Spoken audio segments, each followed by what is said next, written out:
어서오세요. 망치 부인입니다.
어서오세요. 어서오세요. 서울 도봉구 창동 사는 불량주부 망치 부인이 운영하고 있는 생방송 시사수다방에 오신 것을 환영합니다.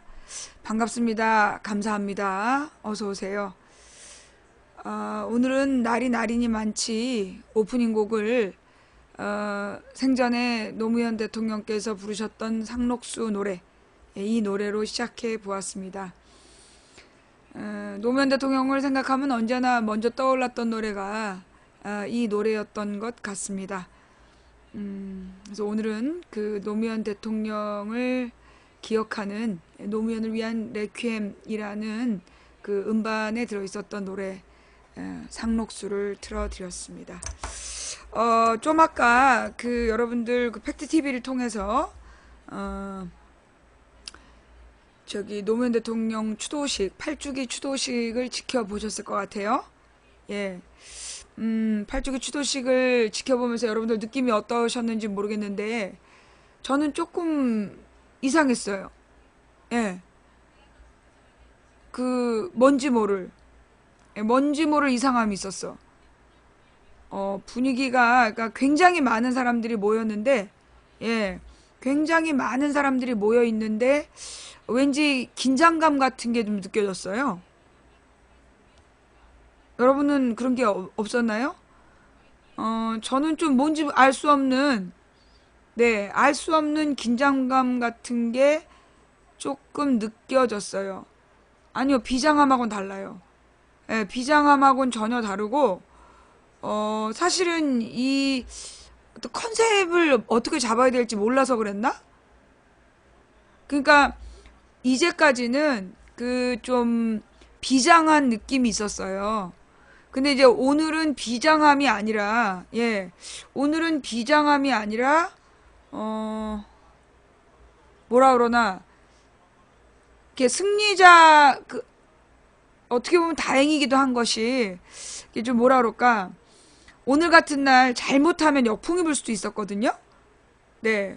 그게 좀 너무나 승리했다는 어떤 그 교만함이 보일 수도 있는 날이었는데, 그런 건 없었던 것 같아요.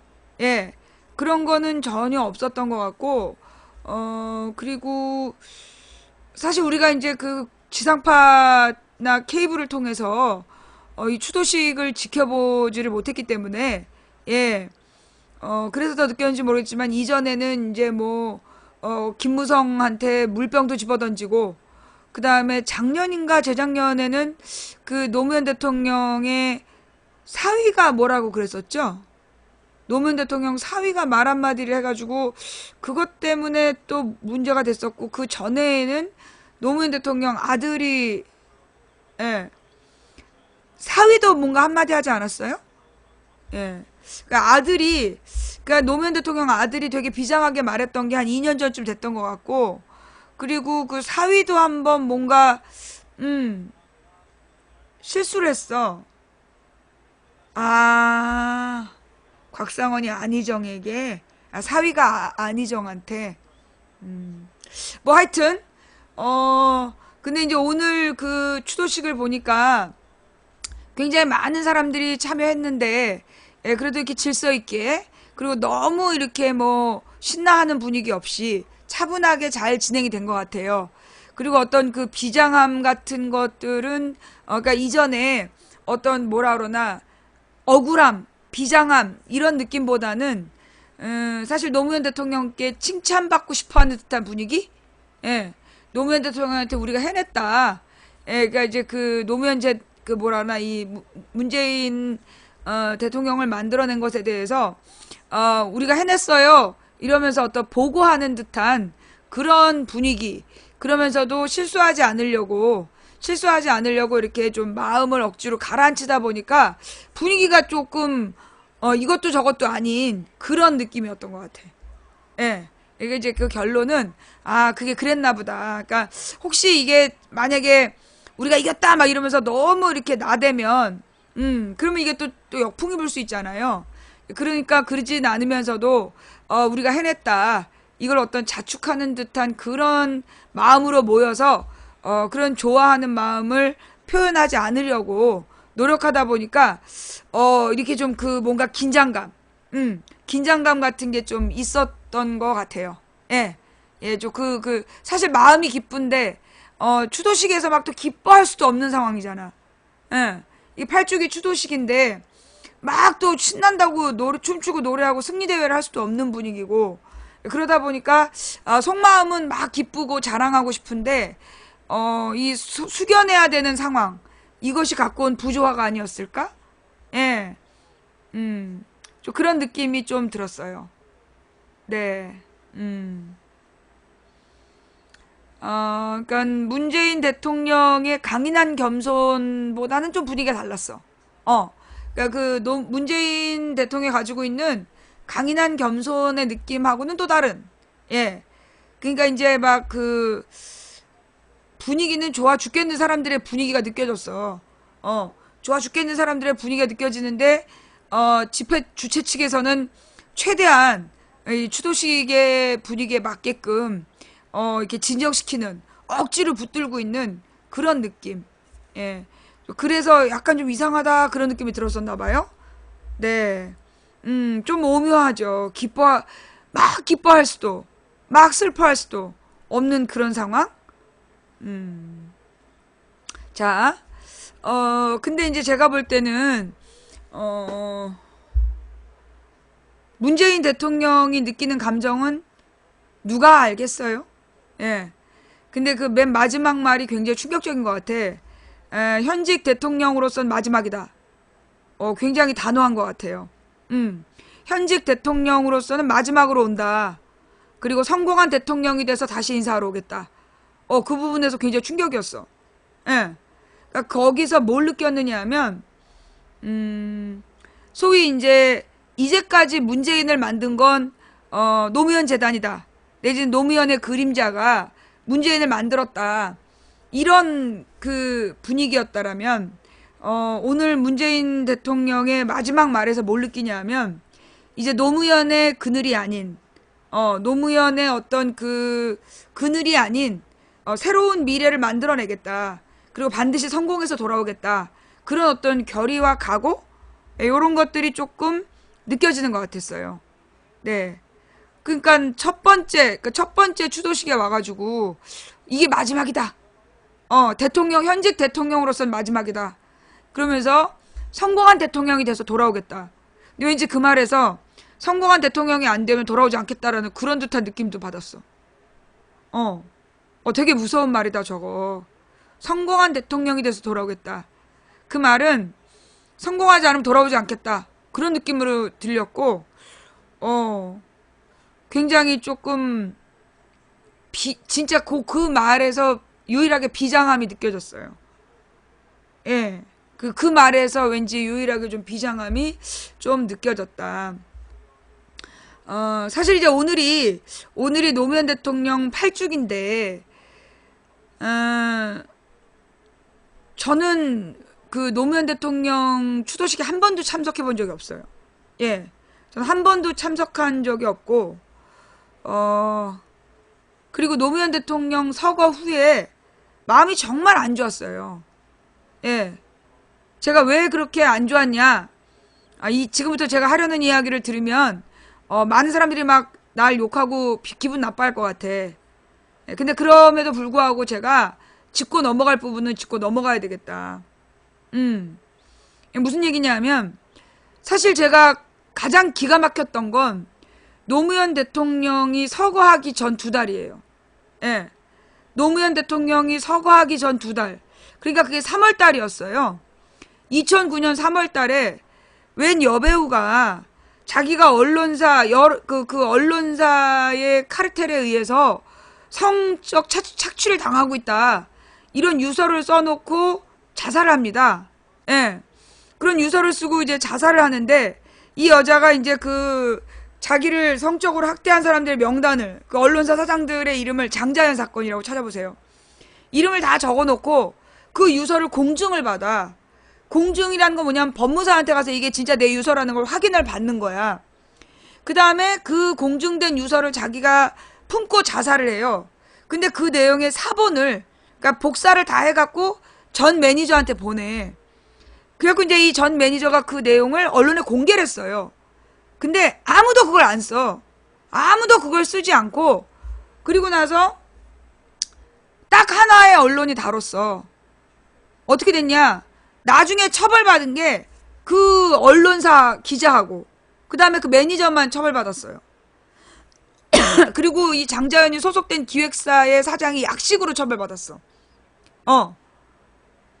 그런데 이제 그게 장자연이라는 여배우에게 성적인 착취를 했던 사람들의 명단, 그게 장자연 리스트라는 거였어. 근데 그 장자연 리스트라는 게 뭘까? 그 막 사람들이 누구냐 막 그러고 있을 때였어요. 근데 갑자기 CBS에서 어떤 기자가 나와가지고, 요즘에 세인들의 관심을 끌고 있는 리스트가 두 개다.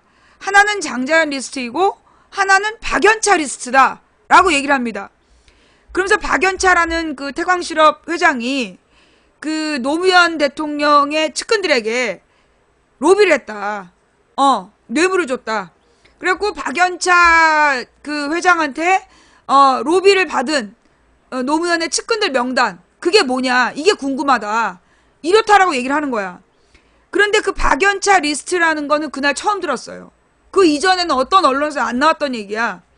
근데 그 기자가 그 2009년 3월 달에 장자연 리스트가 막 사람들한테 호기심을 끌었던 3, 4일이 지난 날이었는데 세인들의 관심을 끌고 있는 게 박연차 리스트다 라고 얘기를 하면서 박연차 리스트 얘기를 막 하는 거야. 그러면서 이제 그 소위 박연차 리스트가 논점이 돼요. 장자연 리스트는 그날로 묻혀버렸어. 그리고 박연차 리스트가 뭐냐, 박연차 리스트가 뭐냐, 이거에 막 집중을 하게 되는 거야. 그러니까 이 CBS가요. 왜 그러냐면 이제 CBS에 뭐 김현정이랑 내가 변상욱, 권영철 이런 사람들은 사실 이제 우리 쪽 사람이야. 뭐 박재홍 아나운서를 비롯해서 진행자들은 우리 편이 많아. 그런데 그 CBS 회사에 큰 돈을 대고 있는 사람들이 소위 이제 기존의 한국의 큰 개신교들이야. 그러다 보니까 그 압력을 주는 거죠. 압력을 행사해서 내가 볼 때 그래서 아마 이번 과정에서도 안철수 홍보만 나갔던 것 같아. 근데 뒤로 들어본 바에 의하면 진행자들도 굉장히 신경질 냈다 그러더라고. 왜냐하면 계속해서 안철수 홍보만 나갔어. 후보 홍보가 다른 사람들은 하나도 안 나가고 안철수만 편향되게 계속 나간 거야, 이번 대선 과정에서. 그래서 그 진행자들이 굉장히 막 기분 나빠하면서 해명하고 막 그랬었어요. 근데 이제 그 교회 세력을 통한 어떤 압력이 있었던 것 같아. 근데 이제 그 당시에 2009년에 여기 이제 박연차 리스트라는 게 뜨면서 그 박연차 리스트에 누가 거명되나 이게 오르내린 거야. 그래가지고 그 당시에 이름이 오르락거렸던 게 이광재, 그 다음 송영길, 그리고 이쪽에서는 대표적인 게 둘이었어, 내가 아는 게. 그리고 저쪽 새누리당 쪽으로 박연인가? 그 국회의원을 비롯해서 뭐 김태흠도 받았다는 얘기가 있고.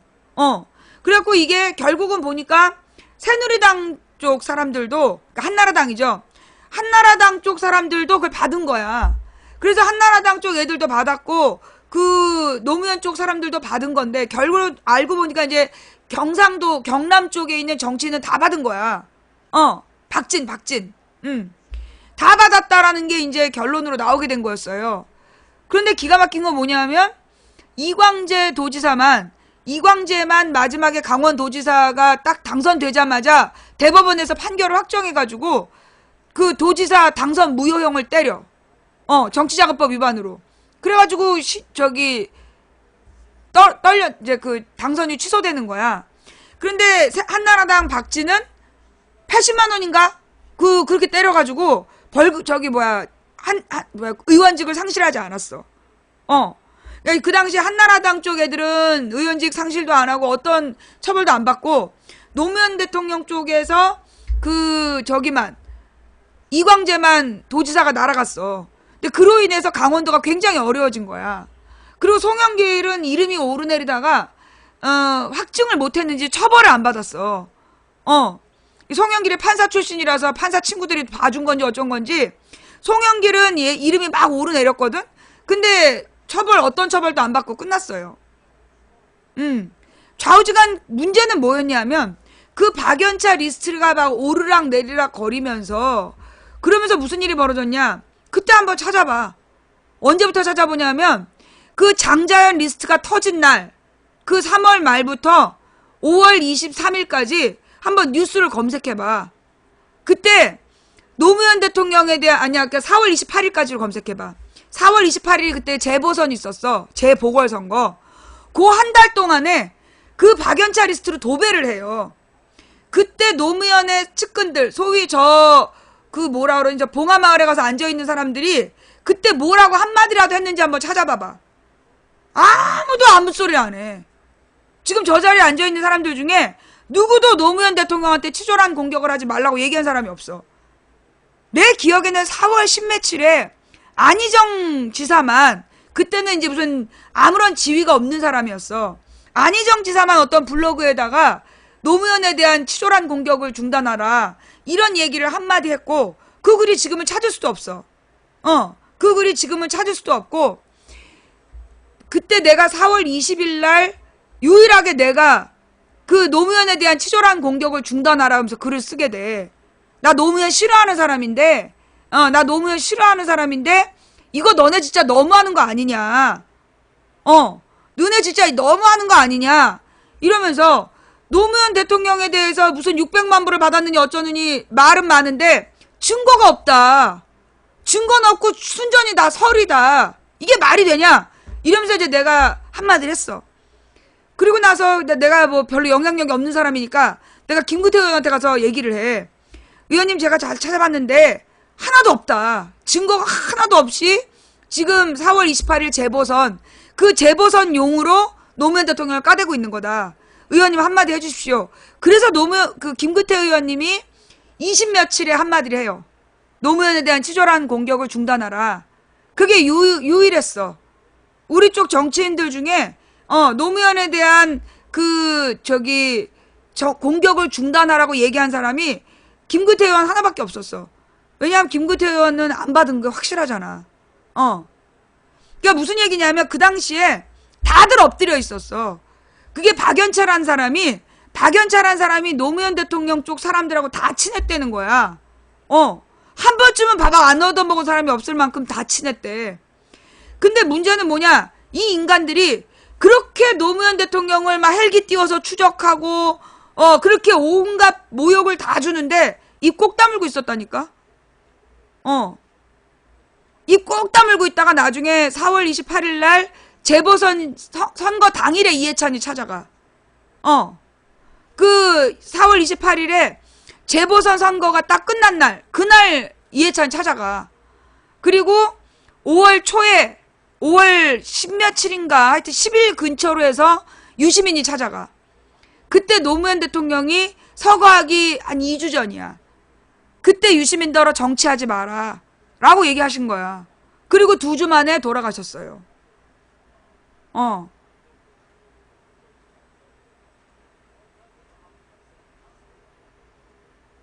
내가 그 상황을 지켜보면서 너무너무 마음이 아팠어. 내가 2004년부터 7년까지 여의도에 있으면서 소위 열린우리당이 압도적으로 당선이 되잖아. 야당 단독 정당으로 과반수를 처음 했나 그랬어. 152석이면. 노무현 대통령 탄핵 입 전국에서 열린우리당 단독 152석을 차지한 거야. 그리고 우리만의 힘으로 과반수를 넘은 진짜 역사적인 상황이었어요. 그런데 그렇게 되자마자 당이 깨지는 거야. 정동영계, 그 다음에 친노계 이렇게 갈라져가지고 서로 막 쌈박질 하는 거야. 그리고 지네들이 싸우다가 이 김구태 의원 쪽에서 그러지 마라 그러면 막 같이 공격하는 거야. 재야운동권을. 그러면서 이 386 쓰레기들이라고 막 욕을 하고, 그 상황이 그랬어. 그리고 2004년에 152석을 만들자마자 세 조각으로 갈라지면서 힘을 못 쓰게 된 거야. 서로 당권 경쟁을 하게 되고, 당권 경쟁을 하면서 분위기가 너무나 안 좋았어. 그러다가 결국은 이 사학법 개정, 그 사학법 개정을 날치기로 통과했다 그러면서 거기에 논리적으로 말려가지고 그걸 해명을 적극적으로 못한 거야. 그래갖고 초장의 언론에, 물론 저 채널A, TV조선 이 썩을놈들이 그러니까 그 당시엔 조선일보, 동아일보였지. 계속 밀어붙이면서 날치기 했다. 이래가지고 사학법 다시 개정하게 되잖아. 사학법을 제정했다가 개정을 하게 된다고. 그때 그 개정하는 게 그게 박근혜하고 김한길하고 꽁짝꽁짝 해가지고 개정을 하게 되고, 그러면서 막 실망하게 돼. 그리고 2006년이 되면서 노무현 대통령이 신자유주의를 폐지하고 그러니까 2005년 가을부터 비정규직으로 2년 일하면 무조건 정규직으로 전환해야 된다는 주장을 하기 시작해. 그러면서 이 신자유주의 노선에 반대한다. 그 입장을 분명히 하는 거야. 그러자 이제 언론에서 그때부터 이제 완전 노무현을 밟기 시작하지. 그러면서 이게 다 노무현 탓이라고 이 도배가 되고, 그리고 그 국민연금 반대운동이 너무 극에 달하고, 그러면서 2006년 지방선거 때 그렇게 노무현 대통령이 당하는 거야. 그러니까 그 박근혜 칼침 사건이 나오고 그걸로 완전히 개박살이 나, 열린우리당이. 2006년 그 6월 달에 박근혜 칼침 사건으로 완전히 개박살 나는 거야. 5월 달이었네? 6월 달에 나한테 그랬었어. 그리고 난 다음에 2007년에 노무현 대통령이 뭘 해도 그 언론에서 좋게 안 보는 그럴 때였어. 근데 노무현 대통령이 그럴 때 왜 그렇게 고립이 됐느냐. 그리고 이제 2007년이 되면서 추진된 게 한미 FTA야. 그래가지고 이제 그 한미 FTA를 추진하는데 이게 이제 내용이 좀 문제가 있다. 그 한미 FTA를 추진하는데 이게 농민들이나 우리나라의 그 기본적인 농어민들에게는 너무 치명적이다. 그래가지고 이제 막 비판들이 일어나고 있었어. 그리고 그 당시에 이제 국제 그 뭐라 그러나 그 송기호 변호사, 그 사람이 이제 국제 무역을 전공한 사람이야. 그러면서 한미 FTA의 문제점을 막 지적하고 있었단 말이에요. 그래갖고 그때 그 김구태 의원이랑 한 4명의 국회의원이 단식을 해. 그러면서 한미 FTA 반대 투쟁을 하는 거야. 그 3월에, 2007년 3월에. 그런데 그 당시에 유시민을 비롯한 그 친노 의원들이 그 한미 FTA를 당론으로 찬성해야 된다고. 그 당론으로, 당론으로 찬성해야 된다고, 그렇게 주장하고 있었어. 유시민과 친노 의원들이 한미 FTA를 당론으로 찬성해야 된다. 그러면서 그때 김구태 의원이 반대한다고 의장식이나 한 인간이 그렇게 노무현 대통령의 사사건건 노무현 대통령의 발목을 잡는다고 그러는 거야. 근데 내가 기가 막혔던 건 뭐냐면 그 당시에 노무현 대통령은 김구태 의원한테 고맙다고 그랬거든. 몸도 불편한데 이렇게 단식 투쟁하게 해서 미안하다. 근데 고맙다. 조금만 더 견뎌달라. 4일인가 지났을 때 그때 노무현 대통령이 조금만 더 견뎌달라. 이렇게 좀 중량감 있는 의원들이 이렇게 반대 의사를 분명히 해주면 우리 쪽 협상팀에서 그만큼 여론을 반영할 거다. 그러면서 도와달라고 그랬어. 그래서 그때 김구태 의원님 몸이 너무 안 좋아졌거든. 그걸로 결국은 돌아가시게 돼요. 몸이 너무 안 좋아졌고 계속 그 떨게 되는 그 파킨슨병이 아주 악화가 되는 거야. 그때 그 단식할 때. 그래가지고 그때 막 우리 쪽 보좌진들이 중단하셔야 된다고, 건강이 너무나 심각하다, 중단하셔야 된다 막 그랬는데 노무현 대통령 전화 받고 끝까지 버틴 거야. 그래서 8일인가 단식을 해. 그리고 그게 문제가 돼서 돌아가시는 거예요. 한 3년 동안 완전히 몸이 망가질 대로 망가져갖고 돌아가시게 되는데 그 2007년 3월 달에 그 친도 의원들이 당론으로 찬성하자고 그러는 거야. 근데 노무현 대통령이 한미 FTA 딱 협상한 걸 보고 너무 기가 막혀 하는 거야. 이걸 어떻게 내놓냐고. 그래서 그때 노무현 대통령이 너무 부끄러우니까 이거 공개를 못해. 그래가지고 국회의원들한테도 대대적으로 다 공개를 못하고 보좌진들 한 명만 들어가서 봐라. 이런 식으로 이상한 공개를 하는 거야.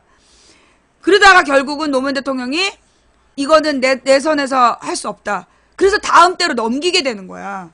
그때 그 친노 의원들, 그때 한미 FTA를 찬성해야 된다고, 당론으로 찬성해야 된다 했던 시벌놈들이 있다니까.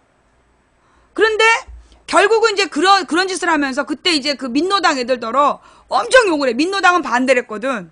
민노당 쪽은 그 한미 FTA를 극렬 반대했고, 그 열린우리당의 주류 의원들이 자기네들이 뭐 노무현 퀴즈다 이런 애들이 자기네들은 찬성을 하고 그런 상황이 되는 거였어. 근데 결국은 민노당 애들을 막 쌍욕을 하면서 그 찬성을 요구하였으나 노무현 대통령이 다음 대통령에게 넘기겠다. 그래가지고 중단이 되는 거야. 그게 4월 말인가 그래요. 찾아봐. 내가 그걸 왜 기억하냐면 그때 내가 국회에 있었어. 국회에서 그 3월 말부터 4월 초에 한미 FTA 협상 기간에 그때 내가 국회에서 김근태 의원 단식 투쟁을 생중계하고 있었다니까. 아프리카 최초로. 노트북에다가 인터넷선 연결해가지고 그때 임채정 의원이 아까 저기 인수위원회 했던 임채정 의원 나왔었죠. 그 임채정 의원이 그 당시에 국회의장이었어. 그래갖고 그 국회의장이었던 임채정 의원이 인터넷선을 끌어내주라고 연결해주라고 허락을 해준 거야. 그래서 내가 인터넷선을 그 국회 직원들이 끌어준 인터넷선으로 노트북에다 연결해가지고 생중계 방송을 했어요. 그리고 한 이틀인가 지나니까 오마이TV에서 어떻게 인터넷 방송을 하느냐. 그래서 이렇게 인터넷 회선을 연결했다.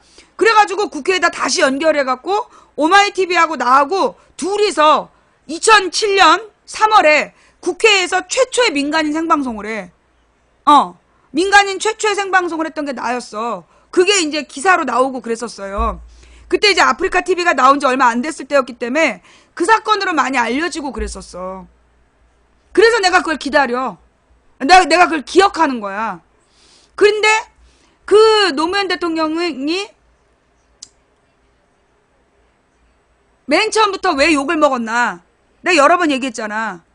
맨 처음에 진보 세력하고 갈라치고, 그 다음에 먼저 호남하고 갈라쳐. 호남하고 대북송금 특검, 그거 터트려가지고 호남 사람들을 돌아서게 하고, 그 다음에 이라크 파병 문제 일으켜가지고 진보 세력 등 돌리게 하고, 그리고 난 다음에 김근태 쪽을 너무 밟았어. 김근태 의원이랑 그런 대중운동을 했던 사람들을 너무 짓밟는 거야. 그래가지고 소위 중도 세력들이 또 떠나가게 돼. 그리고 난 다음에 마지막으로 그 한미 FTA가 결정적이었지. 한미 FTA를 막 강요하면서 그때 완전히 이제 남은 진보 세력들 전부 다 등 돌리게 되는데, 그럴 때 소위 노무현 대통령의 지지자라는 사람들이 너무 막말하는 거야. 너무 막말하는 거야. 그래갖고 노무현 대통령이 완전히 고립돼. 완전히 고립된 상태에서 그해 여름에 신정아 사건이 터져. 신정아 사건이 터지고, 무슨 변양균 신정아. 그래가지고 완전히 노무현 대통령이 진짜 더 이상 받을 수 없는 수모를 받게 돼. 너무너무 심한 수모를 받으면서 이제 노무현 대통령은 대통령으로서의 모든 게 끝났다 싶었는데, 그때 북한을 가는 거야. 노무현 대통령이 그 가을에 북한에 가서 14선언을 받아내는 거야. 그래서 육자회담을 마지막 마무리하고, 그리고 이제 핵시설을 포기하겠다는 약속을 받고, 그 다음에 전 세계에서 북한의 경제 발전을 지원해주겠다라는 그런 약속을 받아내는 거예요. 그리고 나온 거야.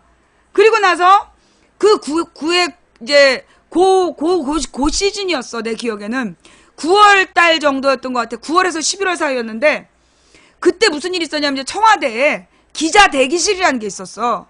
그 기자 대기실이 엄청 넓었어요. 그래갖고 막 소파가 많이 이제 있었고, 그 소파에서 기자들이 밤에 자는 거야. 밤에 자면서 당번을 쓰다가 뭔가 이렇게 긴급 상황이 터지면 거기서 이제 기사를 쓸 수 있도록, 그래서 장 소파가 있었던 거야. 3인용 소파들이 많았던 이유가 그때 이제 청와대에서 밤을 새는 기자들 용으로 그런 소파가 있었어. 그게 청와대 기자실이었어. 근데 그 기자실에서 무슨 일이 있었냐면 하루 종일 이것들이 고스톱을 치는 거야. 그 당시에 하루 종일 고스톱을 치고 조중동에서 딱 어떤 헤드라인을 만들어내면 똑같이 그걸 받아 쓰고 있는 거야. 그게 2006년 이후로. 2006년 이후로 얘네들이 신문 일면 똑같은 거야. 2006년부터. 그래가지고 노무현 대통령이 그때 그랬어요. 찾아봐. 기자실 폐쇄 사건. 그래가지고 노무현 대통령이 공식적인 브리핑 룸만 열겠다. 공식적인 브리핑 룸만 열고, 그리고 기자실을 폐쇄하겠다라고 선언을 해. 근데 그게 몇 달이 갔어. 기억나지? 그거 기억나는 사람. 그때 그 기자실을 폐쇄하는 문제로 이게 언론 탄압이다 뭐다 이래갖고 기자들이 엄청 반발을 하고 노무현 대통령도 독재자라고 쌍욕을 해요. 근데 나는 이제 그때 내가 노무현 대통령한테 왜 막 섭섭했냐 하면, 우리는 대선을 치르고 총선을 치러야 되는데 자기는 물러서는 사람이지만 지금 남은 이 대통령이나 국회의원 후보들은 이렇게 기자들한테 막 문질러 버리면 기자들이 반드시 돌았을 텐데 너무 하는 거 아니냐. 그게 내 어리석은 마음이었어. 근데 그 당시에 노무현 대통령은 자기가 아니면 못한다. 그러면서 그걸 한 거야. 그래가지고 이제 밀어붙였어요. 그래갖고 기자실을 못질을 해서 막아버렸어. 못질을 해가지고 열쇠를 채워버렸어.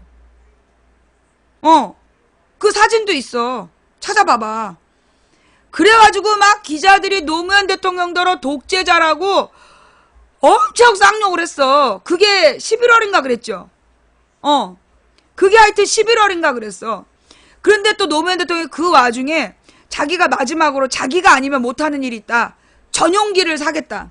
대통령 전용기를 사서 이게 다음 대통령이 그 또 추진한다 그러면 또 욕을 먹을까봐 못한다. 그러니 모든 욕은 내가 먹고 가겠다. 그러면서 전용기를 구입하겠다 그래. 그런데 그때 이명박이 반대래요. 이명박 쪽에서. 그러니까 아니야. 한나라당이 반대래. 그래가지고 막 그 오만한 대통령 어쩌고저쩌고 그래서 마지막에 그 전용기를 구입하려다가 포기를 했어. 근데 사실 그게 노무현 대통령 때 대통령 그 전용기 구입 비용보다 이명박 5년 동안 쓴 비행기 값이 더 많이 들어갔어. 그 전용기를 그때 노무현 대통령이 사자고 그랬을 때 샀으면 1,000억인가를 아낄 수 있었어요. 이명박이 뻔질나게 해외를 왔다 갔다 하면서 그걸 전부 다 그 전세 비행기를 쓴 거야. 그래서 그 비용이 실제로는 더 들어갔어요. 그러니까 노무현 대통령 자기 욕을 먹더라도 장기적인 비용 측면에서 이 대통령 전용기를 구매해야 된다. 그렇게 얘기했는데 이 쌍욕을 맞고 끝났던 사건이 대통령 전용기. 그게 2007년에 있었던 일이야. 그러면서 막 엄청 욕을 먹고 결국은 이제 이명박이 정동영을 압도적으로 이기고 대통령이 되잖아. 그래갖고 이제 인수위를 하는데 그 인수위 과정에서 이명박 측에서 노무현 대통령 측 사람들을 너무 개무시를 한 거야. 그래서 뭘 가르쳐줘도 제대로 듣지도 않고 필요 없다 그러고 그래도 절차를 밟아서 그거를 다 주고 그리고 나서 이제 그 대통령 기록물이라는 게 뭐냐, 노무현 대통령의 통치 기간에 관한 자신의 통치 자료를 자기가 언제든 들여다보고 싶다. 그래서 그때 인수위하고 약속을 해요. 그래서 그 폐쇄선을 중앙정부에서 봉화마을까지 연결할 때까지, 그러니까 외부에서 그 인터넷으로 해킹하지 못하도록 폐쇄선을 개설해주기로 약속을 받고, 그리고 그때까지만 사본을 가져간다. 그래서 원본은 두고 사본을 복사해가지고 노무현 대통령이 가져간 거야. 그게 인수위에서 다 합의가 된 내용이야. 합의를 다 하고 원본 남겨놓고 사본을 가지고 봉화마을로 내려가서, 근데 그 사본이 이제까지 통치 자료가 제일 많았던 거야. 이전의 대통령들은 자신들의 통치 자료 전부 다 지워버렸어. 근데 김대중 대통령이 처음으로 통치 자료를 좀 남겼고, 이 김영삼이 조금 남겼고, 김대중 대통령이 이제 남기기 시작했고, 노무현 대통령이 최고로 많이 남긴 거야. 이제 그거 자기의 통치 자료니까 그걸 이제 사본을 띄워갖고 갔는데, 나중에 이제 5월 달에 이명박이 집권하고 3월 달부터, 그러니까 2월 달부터 4대강 반대 운동이 거세게 시작이 돼. 4대강 반대 운동이 거세게 시작이 되고 3월 달에 그 4대강 반대 운동이 막 심해질 즈음 5월이 오고, 5월에 이제 이명박이가 그 4월 말 5월 초에 그 광우병, 그러니까 미국산 소고기를 전량 수매하기로 해. 여기서 전량 수매라는 게 뭐냐면 미국에서 사라는 걸 다 사겠다고 얘기한 거야. 근데 이게 노무현 대통령 때는 30개월 미만만 수입하기로 했어. 그리고 만약에 뼈 조각이 발견되면 즉시 수입이 중단되고, 만약에 미국에서 광우병 소가 발견돼도 미국산 소고기 수입이 중단되는 그런 원칙을 갖고 있었어. 그런데 그때 조선일보하고 동아일보가, 지금 채널A TV조선이죠. 그 당시에 우리나라 국민만 봉으로 한다는 둥, 광우병 환자 빙산의 일각이라는 둥, 그러면서 국민의 생명과 안전을 귀등으로 하는 노무현은 각성하라 개치랄 연병을 한 거야. 그런데 이명박이가 그해 2008년 5월 달에 원령 제한을 풀어버린 거야. 30개월 미만만 수입하기로 한 것도 없애버렸어. 그러니까 모든 소를 다 수입하겠다. 그래갖고 쌩 난리가 난 거야, 그 5월 달에. 그래서 광우병 시위가 시작이 됐던 거야. 근데 광우병 시위가 시작이 됐는데 이때 또 노무현 지지자들이 나타나. 그래갖고 쓸데없는 얘기를 하는 거야. 이명박은 초중고와 싸우고 노무현은 조중동과 싸웠다. 그게 내 기억에 아마 5월 중순인가부터 나타났던 것 같아. 그러니까 그 당시에 노무현 지지자들이 아니야 6월달 들어서면서부터였나? 하여튼 댓글에다가 이명박은 초중고와 싸우고 노무현은 조중동과 싸웠다. 그러면서 이명박과 노무현을 막 비교하는 거야. 그러면서 제일 웃겼던 게 뭐였냐면 김종훈 사단, 한미 FTA 김종훈 사단이 그게 광우병 때도 똑같이 한 거였거든. 그런데 노무현은 김종훈을 보냈는데 이명박은 정운천을 보냈다. 같은 팀이야. 그런데 그런 엉뚱한 소리를 하면서 막 비교를 하는 거야. 그래서 내가 그해 7월인가에 그 얘기를 해. 자꾸만 노무현 대통령 언급하지 마라. 너네 자꾸 쓸데없이 노무현 대통령 언급하면 괜히 노무현 대통령, 저 이명박이가 저 사람이 아주 질투가 많은 사람이라 노무현 대통령 다친다. 그 얘기를 했어. 그때 혹시 기억나요? 그때 2008년에 방송 봤던 분들, 내가 그런 얘기를 해. 2008년에 자꾸만 노무현 대통령 언급하지 말라고. 이명박이가 질투심이 많아가지고 자꾸 이러면 노무현 대통령 다친다. 그 얘기를 했어. 그리고 나서 바로 얼마 뒤에 봉하마을이 털리는 거야. 봉하마을 압수수색. 기사 찾아봐. 그리고 나서 바로 그 며칠 뒤에 봉하마을 압수수색이라고 터져. 그래가지고 그때 이제 이 노무현 대통령이 자신의 통치 기록 4번 가져간 거, 그걸 이명박이가 국가기밀을 빼돌렸다고. 국가기밀을 빼돌렸다라고 봉하마을을 압수수색해갖고 서버를 5개인가 6개인가 가져갔다는 거야. 10개인가? 근데 그 서버가 뭐냐면 노무현 대통령이 민주주의 2.0이라는 사이트를 만들려고 그랬어. 그래서 국민들이랑 소통하면서 올바른 방향으로 이 상식이 통한 합리적인 민주사회를 만들겠다. 그게 민주주의 2.0이라는 사이트 기획이었고, 그걸 위한 이 서버였어요. 빈 서버였어. 빈 서버였는데 그걸 이명박이 들고 가면서 뭔가 있는 것처럼 그래버린 거야. 그래가지고 그 당시에 노무현 대통령이 너무나 열받아가지고 이명박한테 편지를 써요. 이명박 대통령한테 실망했다. 그런 내용으로 쫙 편지를 쓰는 거야. 그런데 세상에 그 편지를 오마이뉴스에서 딱 한 군데만 받아주고 그 편지를 아무도 보도를 안 해. 그리고 내가 그 편지를 2008년 여름에 7월 8월 그 당시에 그 편지를 읽어줬어. 그랬던 기억이 선명해. 그래서 그때 그해 8월부터 노무현 대통령에 대한 털기가 시작이 돼. 그래서 노무현 대통령이 자주 갔던 칼국수집, 노무현 대통령하고 무슨 뭐 2, 3만 원만 거래했어도 노무현 대통령 측근하고 뭐 가령 이제 노무현 대통령 측근이 고향 마을에 누구한테 부조해라 하면서 5만 원을 보냈다. 그러면 그 돈 보낸 사람, 돈 받은 고향 친구 통장까지 다 털었어. 그래갖고 3만 명을 털었대나? 그렇게 다 이제 그 비뇌물 수사를 한다고. 8, 9, 10, 11, 12, 1, 2, 3, 4, 5 10달 동안 털은 거야. 3,000명인가 3만 명을 털었어. 그래갖고 그때 노무현 대통령이 마지막으로 했던 말이 나만 괴롭혀라. 나만 잡으면 될 거 아니냐.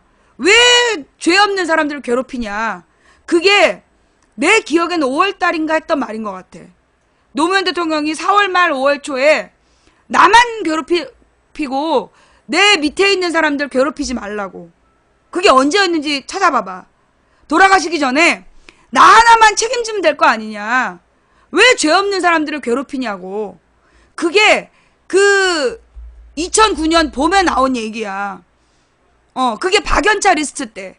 박연차 리스트가 막 떠가지고 노무현 대통령 아까 그 박연차한테 받아먹은 놈이 누구냐. 야, 근데 그 당시에 다들 엎드려 있더라니까. 그 전에 노무현 대통령 임기에 있을 때 그렇게 지네들이 유일하게 노무현 대통령을 보호하는 사람들인 것처럼 지랄 발광을 떨던 애들이 노무현 대통령의 그 모욕을 당하는데 엎드려 있는 거야. 가만히 있는 거야. 그리고 그 피아제 사건이 4월 달에 터져. 4월 중순에 터지는데 그 사건이 내가 그 피아제 사건 때문에 열받아갖고 그 뉴스를 관심을 갖고 본 거야. 그 전에는 그 3월 달에 그 박연차 리스트가 떴을 때는 그럴 줄 알았다 그랬어. 왜냐면 내가 그 여의도에 있을 때 소위 막 자기가 노무현의 뭐 오른팔이다 왼팔이다 이러면서 떠들고 다니는 애들이 있었는데 걔네들이 좀 뒤끝이 안 좋았어. 그리고 재벌들이랑 골프 치러 다닌다는 소문도 파다했고 그러니까 내가 박연차한테 받아 먹었을 거라고 생각했다고. 근데 관심도 없었어. 그런데 점점 심해지더니 노무현 대통령이 뭐 10억을 받았다? 근데 아니다 20억을 받았다. 아니다 600만 불의 사나이다. 이러면서 막 그 기사가 올라오는 거야. 좀 심한데? 그러더만 며칠 뒤에 논두렁으로 금 캐러 가세. 노다지 캐러 가세. 그러면서 봉하마을 봉하마을을 그 조선일보에서 만평으로 이렇게 무슨 저기 정자처럼 그려. 그래놓고 그 앞에 논두렁에 그 노다지가 있다. 캐러 가자. 쌩 난리가 나는 게 그게 4월 중순이야. 그 아방궁 얘기는 그 전이야. 그 전에 얘기 나온 거고 그땐 봉하궁이라 그랬어. 봉하궁 논두렁에 금 캐러 가자. 그 조선일보에서 그렇게 한 거야. 아방궁 얘기는 언제 나온 거냐면 노무현 대통령이 퇴임하고 그 김해로 가야 되는데 그때 이제 그 경호동을 짓기 위해서 땅을 샀단 말이야. 경호동을 짓기 위해서 땅을 살 때 2억 얼마인가가 썼어. 그 돈을 아방궁이라고 지랄했던 거고 2007년 말 이럴 때. 그리고 2009년은 봉하궁이라고 얘기한 거야. 봉하궁 논두렁에 그 금 캐러 가자고. 노다지 캐러 가자. 그러면서 그때 조선일보에서 앞장을 서가지고 조선동아 걔네들이 앞장을 서가지고 피아제를 벌였다. 쌩 지랄이 난 거야. 근데 내가 그때 막 화가 났어. 아니 도대체 변호사식이나 했던 사람이 어떻게 그런 증거를 없애냐. 그래갖고 나는 진짜 받아갖고 버린 줄 알았어. 왜냐면 그때 조선일보가 그렇게 썼거든. 조선일보에서 그렇게 썼어. 피아제 시계를 받아서 논두렁에 버렸다라고 썼고 그게 사실인 것처럼 검찰이 막 분노한 표정으로 부들부들 떨면서 빨대를 찾겠다. 그래서 그 보도가 맞다라는 식으로 인증을 해주는 그런 상황이었단 말이야.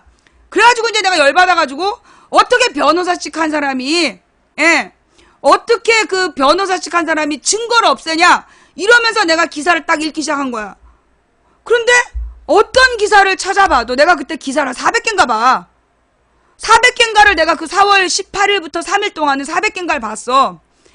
그런데 없는 거야. 실제로 돈을 받았다는 증거가 한 개도 없는 거야. 받은 건 그 박연차한테 10억을 빌린 거. 그 딸 미국에 사는 딸 그 전셋값 그걸로 10억을 빌린 게 다야. 근데 그걸 가지고 온갖 그것도 이제 차용증을 쓴 건데 온갖 말들을 다 만들어낸 거야. 600만 불의 사나이라고 얘기하는 것도 그게 주장이야. 그리고 그 주장을 한 사람이 있어야 될 거 아니야. 누구누구가 그렇다라고 주장을 했다.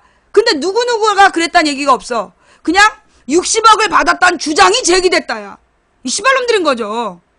그 60억을 받았다, 640억을, 64억을 받았다, 어떤 증거도 없어.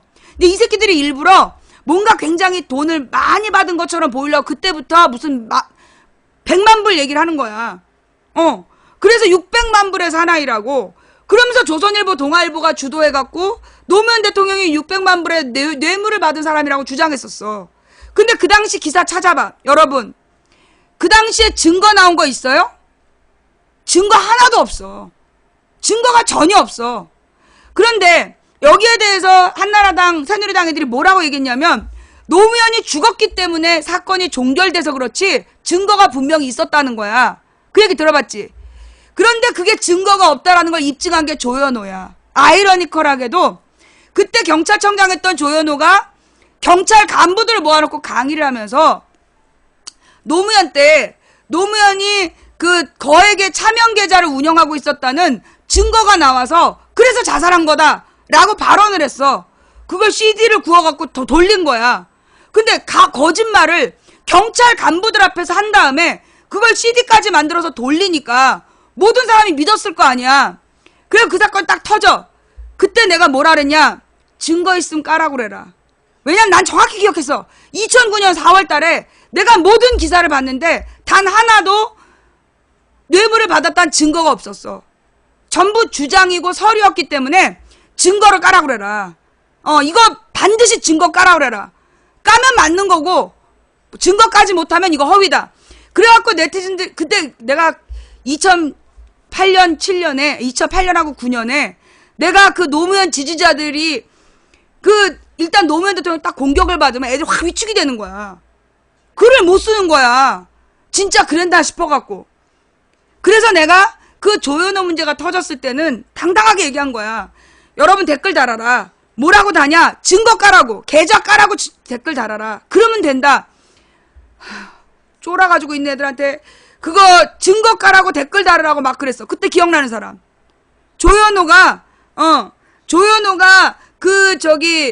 거액의 차명 계좌가 발견돼서 자살했다는 개소리 했을 때 내가 그거 증거 까라는 댓글 달으라고 시킨 거 기억나? 그래서 조현호가 유죄 받은 거야. 최종 유죄. 증거가 없었어. 그게 경찰이었잖아? 조현호가 경찰청장 출신이야. 걔가 재판을 최종으로 그때 1년 가까이 받았다고. 1년 가까이 재판을 받으면서 증거가 있었다면, 노무현이 뇌물을 받았다는 증거가 있었다면 무죄 나왔겠죠. 죽은 노무현 재판이 아니라 조현호 재판이 중요한 거야. 그래, 노무현은 죽어버렸기 때문에 사건을 덮었다라고 말할 수 있어. 그러나 조현호가 자기가 그 차명 계좌를 봤다라고 주장한 부분이 사실이라면 그거 자기가 증거를 입증했어야 되잖아. 그죠? 그런데 입증을 못했어. 없단 얘기야. 그게 결론이에요. 노무현이 뇌물을 받았다는 어떤 증거도 없어. 이게 만약에 조현호가 그 사건을 안 저질렀다라면, 조현호가 그 사건을 저지르지 않았다라면 노무현은 뇌물 받은 사람이 되는 거야. 그런데 이 또라이가 뇌물을 차명 계좌가 있다라고 뻥을 깠는데 그거 증거를 대라고 막 밀어붙여가지고 최종 유죄 판결 받아냈잖아. 정말로 증거가 있었으면 유죄 판결 못 받지. 그렇잖아. 이거 굉장히 중요한 얘기예요. 조현호 청장이 최종 유죄 판결을 받았다는 거. 그게 노무현이 뇌물을 받지 않았다라는 100% 중요한 결정적 증거야. 그 다음 그 딸이 처벌받았잖아 라고 얘기하잖아요. 그 딸이 처벌받은 거 뇌물죄야? 아니야. 외환관리법 위반이라고 처벌받았어. 그러면 그 외환관리법 위반이라는 게 뭐냐? 박연차한테 빌린 10억을 달러로 환전해서 가져가지 않았다고.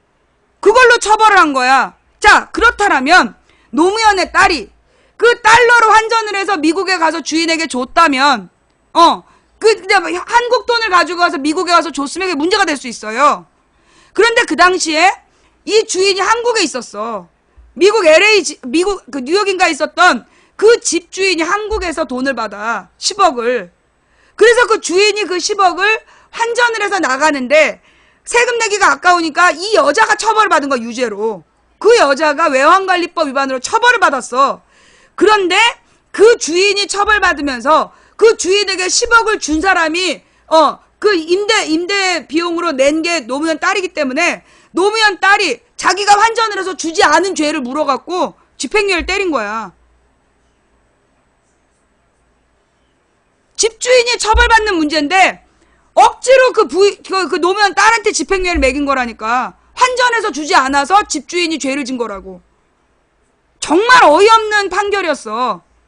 그 판결을 일부러 받아낸 게 뭐냐면 이런 내용을 못 알아듣는 할머니 할아버지들 꼬시려고. 할머니 할아버지들한테 노무현이 뇌물을 받았다는 증거가 그 딸이 처벌받은 거다. 그렇게 얘기하려고. 근데 그 딸은 뇌물과 관계없는 거야. 주인한테 한국에서 10억을 줬어. 임대 비용으로 계약서 쓰고. 근데 그 주인이 그 돈을 달러로 환전해서 가지고 나가야 되는데 달러로 환전할 때 자기가 절차를 안 밟은 거야. 그래서 더 웃긴 건 뭐냐, 그 집주인이 그 노무현 딸하고 무관하다. 내가 그거 환전 안 한 건데 그걸 왜 그 여자한테 묻느냐라고 탄원서를 썼어. 자기도 유죄 판결 받은 사람이. 자기도 유죄 판결 받는 사람이 노무현 딸의 잘못이 아니라고. 그 내가 잘못한 거라고 막 얘기를 했어. 그런데도 처벌한 거야. 그게 노무현 딸 집행유예 받은 사건이야. 그 다음에 아까 또 무슨 질문이 있었는데, 그러니까 노무현 대통령이 뇌물을 받았다라는 어떤 증거도 없어요. 아, 그러면 노무현 대통령이 자살한 게 아니라 경호원이 죽였다설. 이것도 거짓말이야. 그때 정확히 어떤 일이 있었냐면 그 10달 동안 검찰청장이 그때 한머식이라는 검찰총장이 그 10달 동안 노무현 측근을 털었어. 그리고 그때 그 국세청장이 하나 있어. 그래서 그 국세청장하고 그 검찰총장이 둘이서 노무현 대통령을 털은 거야. 그럼 얘네 둘이 누구냐? 노무현 대통령 말기에 얘네들이 임명을 했어. 자체적으로 검찰청하고 국세청에서 자동으로 이제 제일 업무 잘하는 애 둘을 국세청장하고 검찰총장을 시킨 거야. 그리고 노무현 대통령이 퇴임을 했단 말이야. 그런데 이명박이 야, 너네 노무현 사람이지? 그랬어. 그러니까 얘네들이 그 말 한마디에 등골이 오싹해가지고 자기네들이 노무현 사람이 아니라는 걸 입증하기 위해서 10달을 괴롭힌 거야. 노무현 측근들을. 노무현 측근의 모든 통장을 다 털고 10달, 아까 얘기한 그 10달, 2008년 8월부터 2009년 5월까지 10달을 털은 거야. 그래가지고 그 둘이 계속 털고 있었어. 그걸 조선일보에서, 조선일보, 동아일보, 중앙일보가 주도해가지고 노무현이 600만 불의 사나이다. 그걸 유도하고 검찰에서 맞다, 빨대를 찾아야 된다, 이런 맞다라는 얘기는 안 해. 왜냐면 맞다라고 얘기하면 지들이 법적 책임을 져야 되잖아. 빨대를 찾겠다. 그 빨대라는 게 전문 용어로 검찰의 수사 내용을 언론에 흘린 자란 뜻이야. 근데 빨대가 있다는 얘기는 어머 정말 검찰에서 그런 내용을 수사한다는 얘기잖아. 그러면 밖에 있는 멍청한 것들은 그게 진짜인 줄 알잖아. 일부러 검찰이 빨대란 얘기로 기자회견을 하는 거야. 개씨발놈들이 그 당시에. 그래서 조중동이 쓰고 검찰이 인정해주고 그러면 진보 언론들은 부정할 근거가 없는 거야. 그때 노무현 대통령 재판 중이었기 때문에 입 다물고 있었어. 수사 중이었기 때문에 입 다물고 있으니까 이 문재인도 말을 제대로 못하는 거야. 이게 검찰 수사 중인 사건이기 때문에. 그런 와중에 권양숙 여사를 불러가는 거야. 권양숙 여사를 불러다가 그 4월 달에 권양숙 여사를 열몇 시간 조사를 해. 그래서 권양숙 여사 입에서 그 박연차가 그 시계를, 명품 시계를 가져왔는데 그걸 노건평 손에 돌려줬다. 그 얘기를 한 거야. 근데 그러니까 박연차에게 돌려줬는지 최종 확인을 못했다. 그렇게 얘기를 한 거예요. 자, 그랬더니만 자, 이거 뭐 중요한 얘기 나오니까 폭동폭동 들어오는 거 봤죠? 지금 이 본방에 폭동폭동 들어왔어. 불배. 자, 지금 폭동폭동 들어오네. 이거 뭐겠어요? 이게 중요한 얘기니까. 이게 오늘 노무현 대통령 서거를 맞이해서 그 죽음의 진실을 밝히는 거니까 얘네들이 이렇게 막 지랄 연병을 하는 거야. 그러니까 그 당시 어떻게 된 거였냐면 그때 그 노무현 대통령의 그 부인을 불러다가 열몇 시간을 조사했어.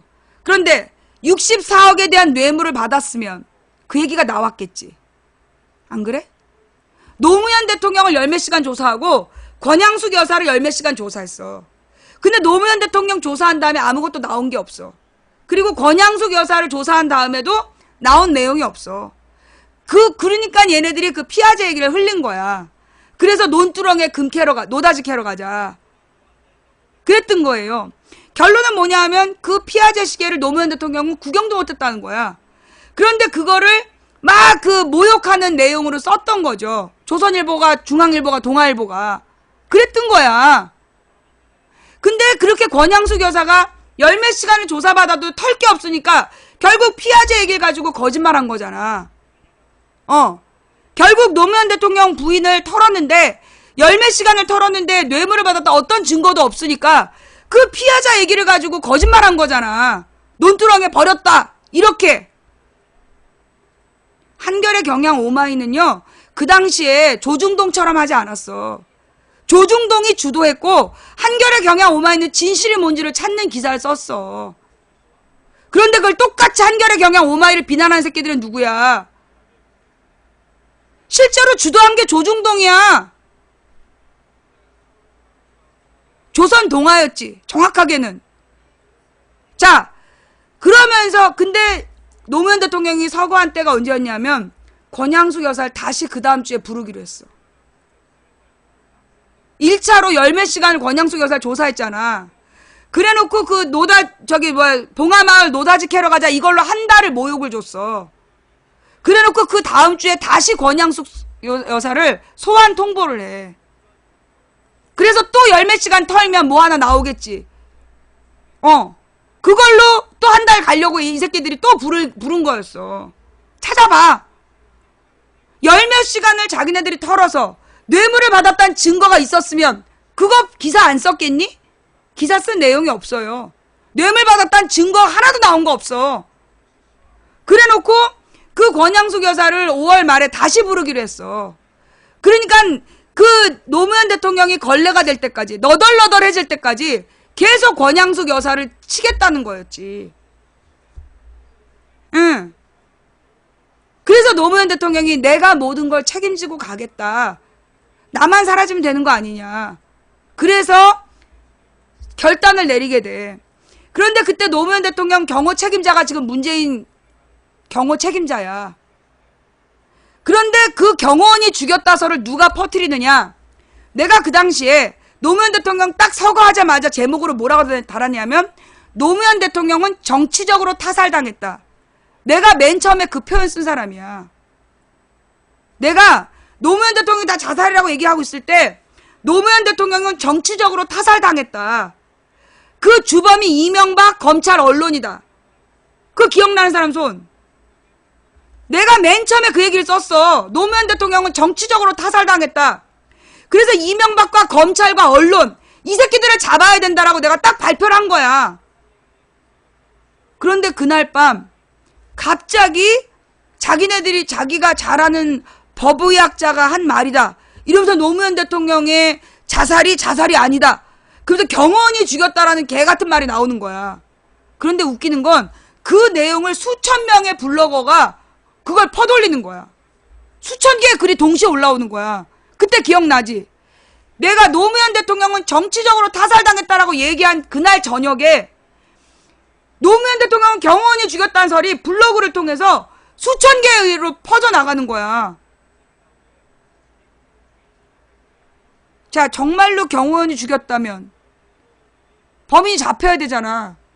지금 문재인 경호실장이 그때 노무현 대통령 경호실장이라니까. 말이 되겠냐고. 그래서 노무현 대통령을 경호원이 죽였다는 얘기가 거짓말이야. 노무현 대통령을 경호원이 죽였다라는 얘기가 그게 거짓말이에요.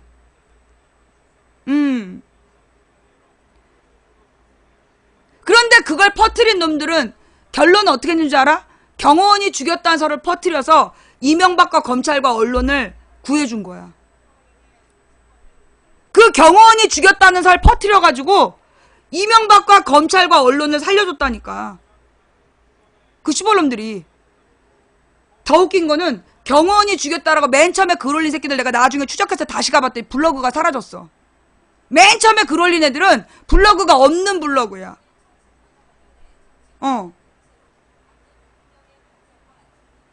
결국 물타기 해준 거예요.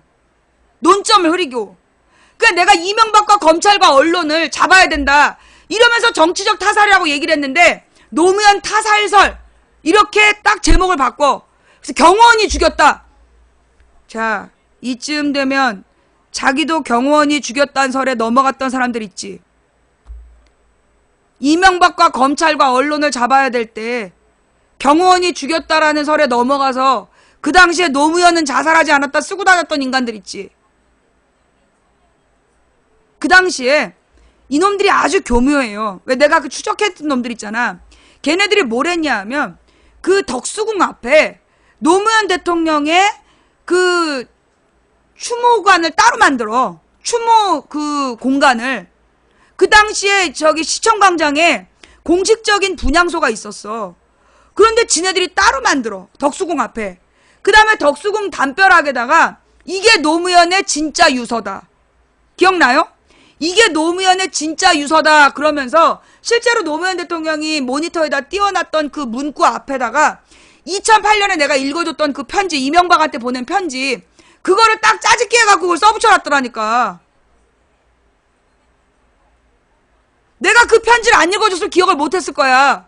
내가 틀림없이 오로지 오마이에서만 써줬던 그 편지를 내가 읽어줬다고. 그런데 그 오마이 편지를 갖다가 노무현 대통령이 진짜 쓴 내용하고 짤깁기를 해갖고 이게 진짜 노무현의 유서라고 써놨어. 그걸 또 사람들이 막 보고 그 사람들한테 돈을 내더라니까 모금을 하고. 내가 얼마나 어이가 없었겠어. 그게 오마이뉴스야. 노무현 대통령이 얼마나 억울했는지 그 유일하게 노무현 대통령 편에서 글 써줬던 게 그 당시 오마이뉴스였다고. 그런데 이번에 문재인을 사랑한다 그러면서 한겨레 경향 오마이를 까. 내가 어땠겠냐. 내 심정이.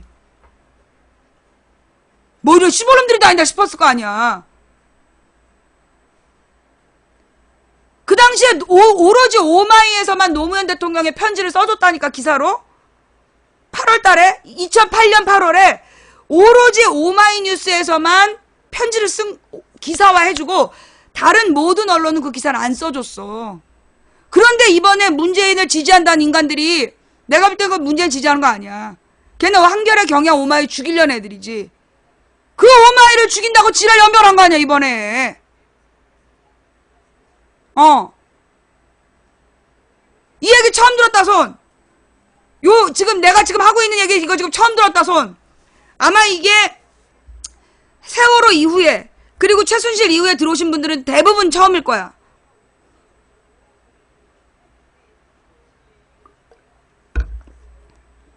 페북하고 트위터, 유튜브에서 심하게 까죠. 이유가 뭐야? 한국에서 까면 그거 신고당할까봐. 한국 사이트에서 까면 고소당할까봐. 그래서 트위터하고 페북에서 그 지랄하는 거야. 댓글 부대가.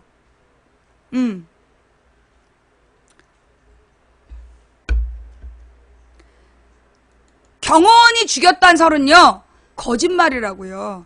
대통령 경호가 어떻게 되는 거냐 하면 보통 노무현 대통령이 재임 중에 그 경호실장 했던 사람이 퇴임하면 그 팀을 이끌고 나와서 전직 대통령 예우를 하는 게 그게 경호하는 사람들의 기본이야. 그러니까 노무현 대통령을 경호했던 사람이 그냥 일반 공무원이 아니라고. 청와대에서부터 모셨던 사람이 같이 나오는 거야. 청와대에서 경호했던 사람이 같이 나와서 경호를 하는 거예요. 예. 그 사람이 이번에 문재인 경호팀장으로 다시 간 거야. 노무현 대통령 봉하마을 경호팀 했던 사람이 다시 저기 문재인 경호팀으로 간 거야.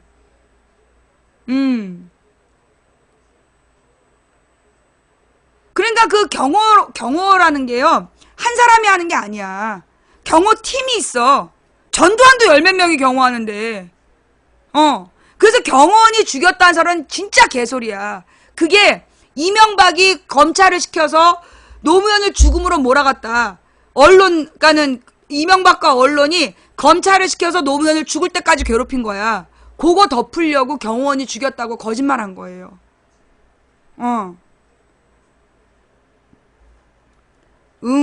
좀 안 했으면, 자, 너는 블랙이야. 다신 들어오지 마.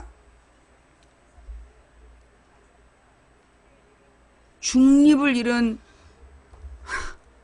이거 봐라. 지금 이 얘기를 듣고 한겨레가 중립을 잃었다고 욕하고 있어. 얜 누굴까? 얘는 누구겠어? 지금 이 모든 얘기를 듣고 지금 조선동아가 노무현을 죽였다니까 한겨레 욕을 하고 있어. 이게 정상일까? 조선일보, 동아일보가 노무현을 죽음으로 몰아갔다는 얘기를 다 듣고 나서 중립을 잃은 한겨레래.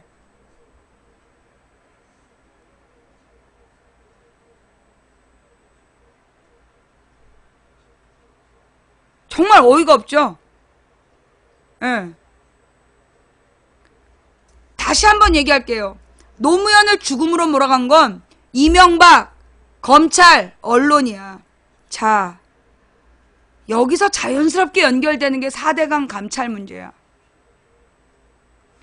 이명박 측에서 오늘 나온 얘기죠? 4대강 감사하는 거 노무현의 죽음 때문 아니냐.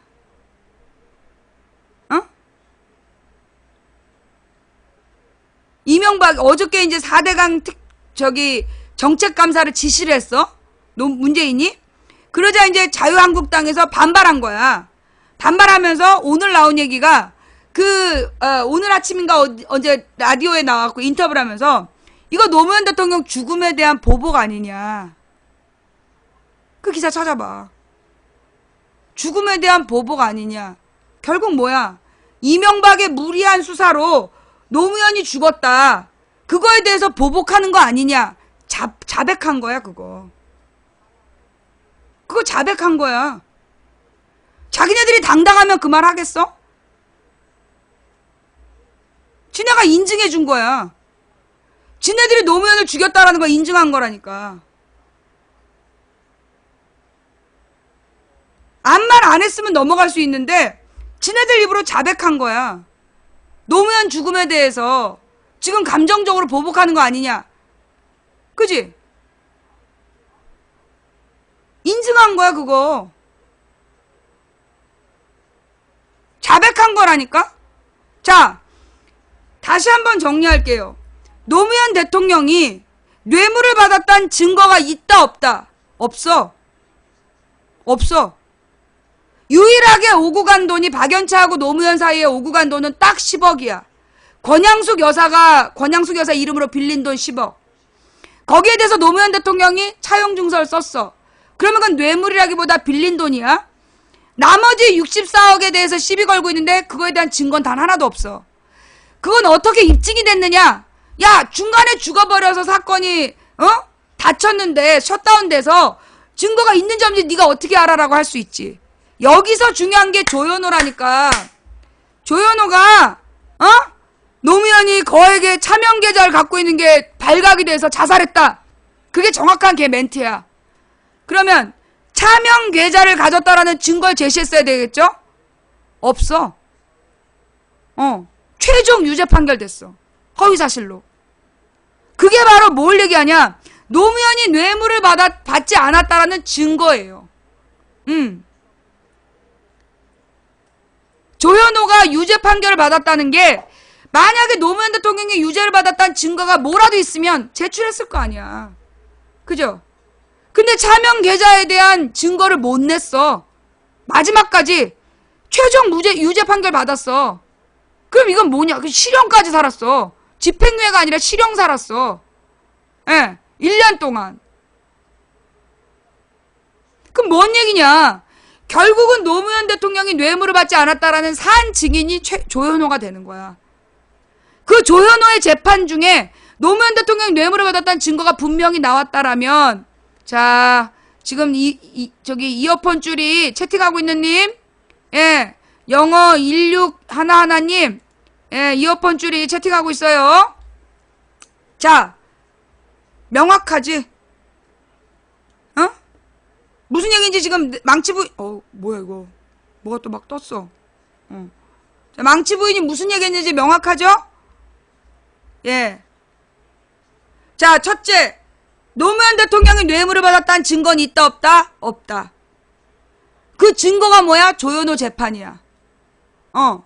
첫째, 노무현 대통령이 뇌물을 받았다라는 증거가 있냐, 없냐? 없다. 그 증거가, 네가 어떻게 알아? 피해자가 죽어버려가지고 수사가 마무리가 안 되는데 조현호가 있잖아. 조현호가 차명 계좌 있다라고 뻥을 깐 게 그게 얘가 최종 유죄 판결 받고 실형을 살았어. 그러면 정말로 노무현이 뇌물을 받았다면 얘가 증거를 냈을 거 아니야.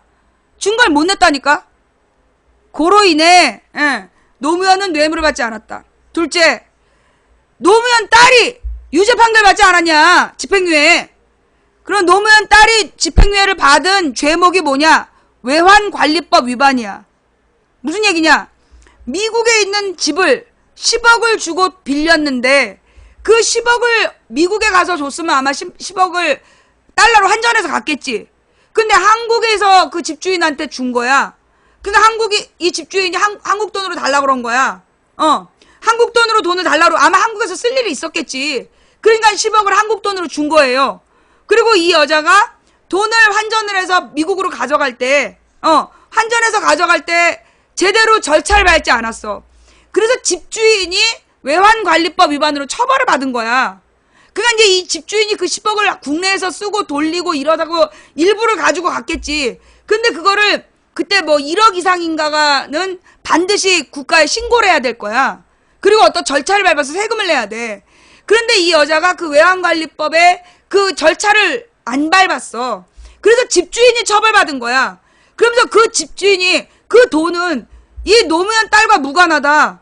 노무현 딸과 공모하지 않았다라고 계속 주장했어. 그거 한겨레인가 경향에 나왔던 내용이야.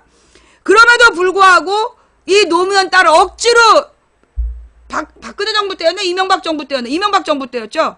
억지로 누구니? 노무현 딸의 유죄 판결 받아내. 집행유예로. 아니, 근데 박근혜 정부 초기였던 것 같아.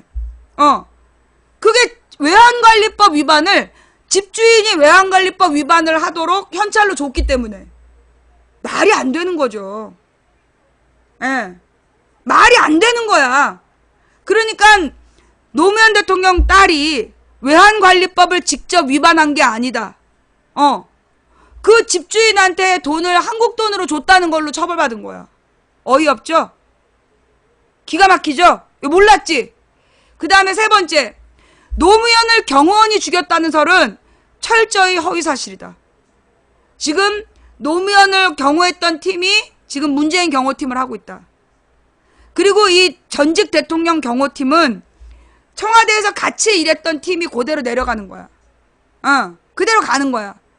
그러니까 박근혜 경호팀이 그대로 박근혜 경호팀으로 가는 거야. 그러니까 경호원이 죽였다는 설은 거짓말이야. 그럼 왜 그 거짓말을 했느냐? 이명박과 언론이, 이명박과 조선일보, 동아일보가 검찰을 시켜서 노무현을 죽을 때까지 내몰았어. 죽을 때까지 내몰았는데 그 책임을 면하기 위해서 경호원이 죽였다는 허위사실을 유포시킨 거야. 댓글 부대를 통해서. 댓글 부대 시켜서 그걸 유포한 거야. 이게 노무현 대통령 서거 때 우리가 반드시 알고 넘어가야 될 내용이에요.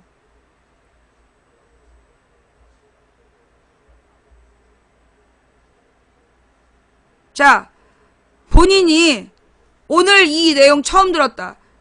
근데 지금 아마 이 얘기를 듣고도 여전히, 지금 이 내용을 듣고도 여전히 지금 자기는 노무현 대통령을 경호원이 죽인 것 같다. 그런 사람 있지? 여전히 노무현 대통령을 경호원이 죽인 것 같다. 이런 사람들 있지? 잘 생각해봐. 여러분 2008년에는 광우병 시위에서 여대생이 죽었다 설에 낚이고 2009년에는 노무현 대통령을 경호원이 죽였다 설에 낚이고 2010년에는 타블로 아버지가 한나라당 위원장이다 이런 소리에 낚이고 2011년에는 특별한 일이 없었던가? 그리고 2012년에는 뭐에 낚여? 2011년, 12년에는 이제 안철수가 중도 세력을 모아가지고 문재인한테 힘 실어줄 거라는 개소리에 낚이고 2013년에는 수개표에 낚이고 2014년에는 세월호를 고의로 침몰시켰다는 데에 낚이고 2015년에는 메르스 때는 뭐 특별히 낚일 게 없었지. 메르스 치사율 33%라는 데 낚였나? 그리고 2016년에는 정청래를 공천 안 준 더민주 낙선운동에 낚이고 2017년에는 투표용지에 여백이 없었다 소리에 낚이고 이쯤 되면 본인이 이 과정에서 한 4개 이상 걸렸다. 그러면 진짜 인터넷에서 글 쓰지 마. 인신공양설, 세월호 인신공양설, 고의 침몰설 이런 데에 낚였다면 진짜 인터넷에 글 쓰시면 안 돼요. 이건 님들이 분별력이 없는 거야. 진짜 분별력이 없는 거야. 본인이 자기는 몇 개 낚였냐 한번 잘 생각해봐. 그렇게 그 다음에 이번에는 한경호에 낚이고 한겨레 경향 오마이를 치자 여기에 낚였다. 8번째. 8가지 중에 몇 개 낚였나 한번 잘 생각해봐. 스스로 깊이 반성해야 돼요. 여러분들이 그러니까 덩다리라고 얘기를 하는 거야. 근데 그러면 여러분들이 그렇게 덩다리가 된 게 여러분만의 잘못이냐? 아니야. 얘네들이 진짜 그럴싸해. 2008년에 그 여대생 죽였다. 내가 그때 처음 봤어. 걔네들이 만든 자료. 사진 자료를, 흐릿한 사진 자료를 막 동그라미를 치고 설명을 붙여. 그럼 그런 거 같잖아. 그래갖고 그걸 퍼돌렸더만. 그래갖고 내가 이런 자료를 만든 게 누군지를 찾았더니 그게 정사겔에서 만드는 자료 방식이라는 거야. 정치사회 갤러리. 그래서 정사겔은 또 뭐야? 이게 2004년에 노무현 대통령 탄핵되는 우리 편이었는데 2004년 가을에 여름인가에 전여옥을 데려다가 모임을 한 다음에 전여옥 팬클럽이 돼. 그때부터 정사겔이 새누리당 댓글부대 양성소가 된 거야.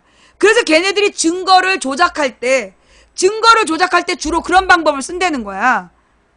사진에다가 동그라미 치고 막 밑줄 치고 하면서 마치 그런 것처럼 아무것도 아닌 내용을 같은 방법이 어떤 팟캐스트에서 그 박영선의 목소리를 일부 들려준 다음에 이게 정청래를 컷오프 시킨 녹취록이다 이렇게 주장한 애들이 있었잖아. 그게 정사겔식 일배식이야. 실제로 그 팟캐스트에 공개된 녹음 파일에 박영선의 목소리에 정청래를 잘라야 된다 이런 얘기 없어. 근데 그냥 박영선 목소리가 나가. 누구나 알만한 박영선 목소리가 나가. 이게 바로 정청래를 컷오프 시키는 내용이다. 그렇게 단정적으로 퍼뜨리는 거야. 아무 관계없는 자료를 가지고. 그게 정사겔 방법이야. 예, 그게 정사겔 방법이야. 이번에 한겨레 경향 오마이를 친 애들도 마찬가지야. 딱 정사겔 방법. 12년에 안철수에 대해서 같이 사진 찍었던 내용 이걸 가지고 지금 치고 있잖아. 안철수를 12년에 어떤 여자 기자가 어린 여자 기자가 안철수랑 기념사진 찍었어. 근데 그 사진 보면 그렇게 좋아하는 것 같지도 않아. 그런데 그 사진을 가지고 이거 봐라 이랬던 여자가 지금 뭐 권양수 뭐 김정숙에 대해서는 여사라는 말 안 썼다 이러면서 막 써대는 거야. 그게 걔네들이 그게 정사겔 했던 방법이야. 내가 이걸 타진요 잡을 때 정확하게 잡았어. 타진요가 2010년 5월 달이야. 2010년 5월 초에 타진요가 맨 처음에 뉴스에 나와. 그 전에는 타진요를 아는 사람이 없었어. 근데 2010년 5월 첫 주에 대대적으로 타진요에 대한 뉴스가 보도가 돼요. 그래가지고 그때 뉴스가 한 200개가 나와. 하루에 200개가 나와. 그런데 타블로에 대한 진실을 요구한다라는 그 기사를 낼 때 이미 스탠포드 대학 학생이 타블로의 진실을 알려주마. 그래서 타진 R이라는 카페를 만들어 갖고 있었어. 그래서 스탠포드 대학에 진짜 다녔다라는 증거 사진들을 다 올리고 있었단 말이야. 그런데 그해 5월 달에 2010년 5월 달에 타진요에 대한 기사를 쓸 때 이 새끼들이 타진 R은 아무도 안 쓰는 거야. 한겨레 경향 오마이. 이때도 한겨레 경향 오마이가 나와. 한겨레 경향 오마이 정도만 타진 R이라는 카페가 있다라고 써주고 나머지는 200개 기사가 전부 다 타진 요만 써. 그래서 하루아침에 그 주에 5만 명까지 회원이 늘어. 5만 명이 늘어. 그 5월 첫째 주에. 그리고 그 다음 달 6월 2일이 지방선거가 있었어. 내가 왜 그렇게 정확히 하냐? 우리 남편 선거랑 연관되었기 때문에 정확히 기억해. 6월 2일이 지방선거인데 그 다음날 6월 3일에 그 6월 2일까지 천안함이 북한 탓이라고 지랄 연병을 하던 조선일보 동아일보가 6월 3일에 갑자기 타진요를 띄워. 그럼 조선일보 자매지가 있어. 뭐 데일리자 들어가는 거 다 조선일보 동아일보 시리즈야. 걔네들이 동시에 수백 개, 또 그때도 한 200개 기사가 나와. 하루에 200개가 기사가 나와. 그래놓고 타진 R은 얘기 안 해. 타진 요만 얘기해. 그래갖고 그 주에 10만 명을 찍어. 회원이. 6월 첫째 주에. 자, 거기까지도 내가 모른 척 했어. 10만 명 만들었거나 말거나 내가 모른 척을 했어. 그런데 8월 8일에 이명박이가 개각을 발표했어. 그런데 그 개각에 뭔 장관 후보란 미친년이 집이 40채인가 그랬어. 오피스텔인가가 40채야.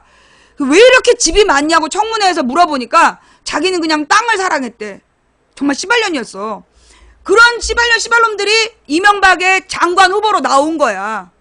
그래가지고 그 장관 후보들을 이제 잡아야 된다. 그래가지고 내가 이제 막 역설을 해갖고 그 청문회 기사를 다 봤단 말이야. 그래놓고 댓글을 딱 봤는데 그 씨발년 기사 밑에 뭐라고 되어 있냐면 타블로 같은 년이네? 댓글 1등이야. 2등. 타블로는 온 가족이 사기꾼이라죠. 댓글 3등. 타블로에 대한 진실을 알려드려요. 그래서 타진요. 이게 써있는 거야. 진실을 요구합니다. 카페라고. 댓글 1, 2, 3이야. 그리고 내가 어머 씨발 이게 뭐지? 그리고 다른 기사를 봤어. 그때 5명인가 6명을 발표했거든. 근데 다른 놈 기사를 딱 봤더니 그때 또 똑같아. 1등. 타블로 같은 놈이네. 2등. 타블로의 온 가족은 사기꾼이라죠. 3등. 타블로의 진실을 진실을 알고 싶은 사람. 이 카페로 가세요. 모든 기사에 댓글이 그렇게 달려있는 거야. 8월 10일에. 그래서 내가 8월 10일부터 12일까지 3일 동안 한번 해보자 이씨. 그래가지고 그때 내가 타진요하고 맞짱을 뜨는 거야. 그때가 걔네가 11만이었어. 그래갖고 타진요 너네들 다 와. 그래갖고 너네가 주장하는 내용 갖고 와봐. 근데 이것들이 계속해서 타진요에다가 가입을 하라는 거야. 이것들이 비밀 카페를 만들어 놓고 자료를 보고 싶으면 반드시 가입을 해야만 볼 수 있게 해놓은 거야. 그래서 회원이 늘어났던 거야.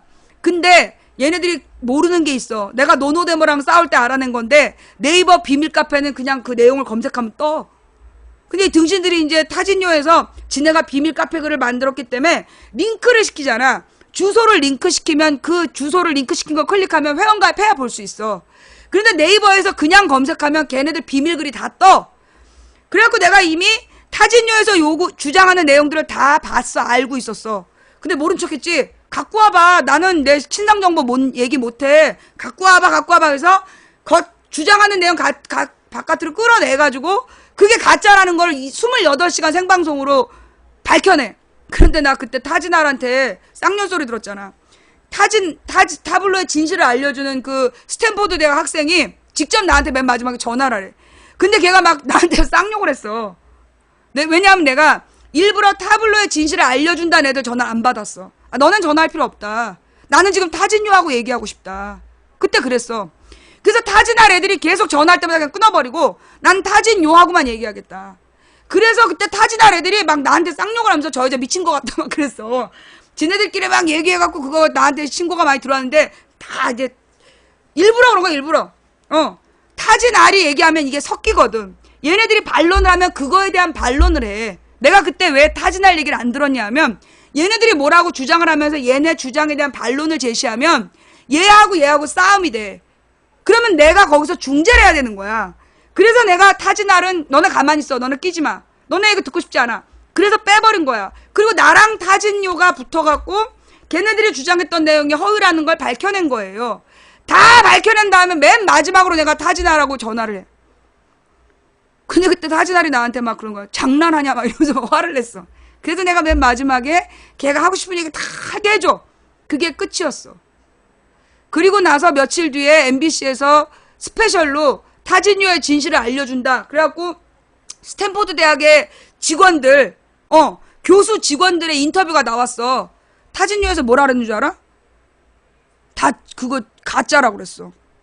근데 내가 그때 뭐라 그랬냐? 그 이제 10일부터 12일까지 28시간 생방송을 끝내면서 더 이상 얘기하지 말라는데 계속 쓰는 거야. 근데 내가 그랬지. 자, 너네가 타블로에게 계속 진실을 요구하고 싶으면 일단 니네가 나한테 100만 원씩 적금을 해라. 적립을 해라. 그래서 그 100만 원 내가 가지고 있다가 타블로가 만약에 스탠포드 대학을 졸업하지 않았다는 게 입증이 되면 내가 너네한테 200만 원 쏠게. 근데 만약에 타블로가 진짜 스탠포드 대학을 졸업했다면 너네 100만 원을 내가 타블로한테 보내겠다. 100만 원씩 내고 욕해라 그랬어. 그랬더니 어딨겠어. 그래서 이제 누가 타블로에 대해서 얘기하면 100만 원 냈냐? 애들이 댓글로 달아준 거야. 우리 반 시청자들이 100만 원 냈냐? 근데 지가 돈이 어딨어. 그러니까 이제 그래갖고 그 타진요 댓글이 순식간에 사라져. 그래서 8월 8일에 개각한 애들 6명 중에 4명을 날려요. 그때 내가 그 8월 8일에 나왔던 그 장관 후보 6명 중에 4명을 잘라. 그리고 그때 그 외교부 장관까지 같이 5명을 자르는 거야. 그때 기억나는 분. 그래서 우리가 그때 5명을 자르잖아. 그래서 똥돼지의 진실을 그때 알게 되는 거야. 이게 외교부 장관이 자기 자식을 외교부 직원으로 심으려고 선발 제도를 바꿨다라는 게 밝혀져. 예. 타블로 아버지가 그래서 죽은 거 아니야. 이 새끼들 때문에.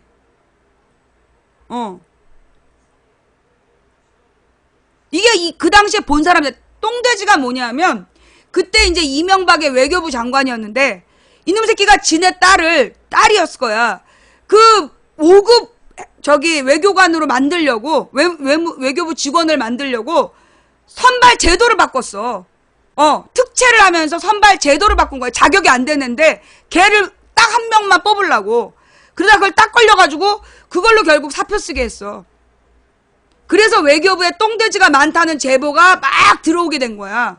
그래서 우리가 그 외교부의 똥돼지 문제를 이거 분명히 이거 해결해야 된다. 그게 2010년이었어. 그때부터 내가 이 외교부 그 똥돼지를 잡아야 된다는 얘기를 했던 거예요. 좌우지간 그래서 2010년 8월 8일 이명박 개각을 그 타진녀로 덮으려고 했던 거야, 이것들이. 왜 그 가족들에 대해서 다 문제를 삼았냐 하면 얘네들이 타진녀를 아주 공들여 준비한 거야. 일부러 이명박 때 어떤 문제가 터지든 그걸로 덮으려고. 이명박 때 어떤 중요한 이슈가 나오든 그걸로 덮으려고. 그래서 내가 그때 옛날 기사로 찾아가 봐. 뭐냐? 2007년에 이명박 쪽하고 이제 이명박의 어떤 비리가 나오잖아. 이명박 막말 파동이라든가. 그러면 반드시 그 다음에 떴던 기사가 뭐냐? 박철 옥소리 기사였어. 이명박이 대선 후보로서 부적절한 행동을 했다라는 기사가 나오잖아. 바로 박철 옥소리 기사가 덮어버리는 거야. 박철 측 옥소리 측에서 싸우면서. 2007년 대선을 그걸로 치렀어. 몰랐지? 박철 옥소리가 그때 2007년에 이명박의 그 비리가 드러나면 바로 그 두 사이트에서 싸움을 한 거야. 그래서 기사를 덮었던 거야.